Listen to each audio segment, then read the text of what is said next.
2025 IPL ఏం చేసింది అని ఎవరైనా అడిగితే టీమిండియా క్రికెట్కి వచ్చే 15 నుంచి 20 ఏళ్ల భవిష్యత్తును అందించింది అని గర్వంగా చెప్పుకోవచ్చు.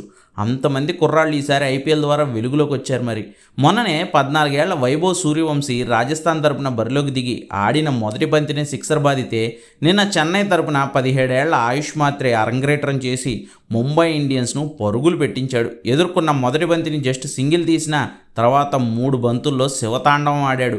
ముంబై బౌలర్ అశ్విని కుమార్ని 4-6 కొట్టి అసలు ఊపిరి తీసుకోనివ్వకుండా చేశాడు ఆయుష్ మాత్రే. ఎవరైనా ఇవాళే డెబ్యూ చేసిన కుర్రాడు ఆడుతున్న మొదటి ఓవర్లోనే ఫేస్ చేసిన రెండో బంతి నుంచే ఇంతటి విధ్వంసానికి దిగుతాడా? నిన్న మ్యాచ్ చూసిన వాళ్ళు ఆయుష్ మాత్రే స్ట్రోక్ ప్లేకి ముచ్చట పడక మానరు.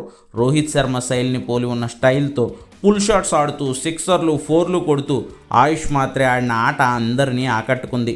మొదటి మ్యాచ్లోనే బెదురు లేకుండా 15 బాల్స్లోనే 4 4లు 2 సిక్సర్లతో 32 పరుగులు చేసి తను ఓ కొత్త సూపర్ స్టార్నని, కొత్తగా పుట్టుకొచ్చానని ఘనంగా చాటి చెప్పాడు ఆయుష్ మాత్రే.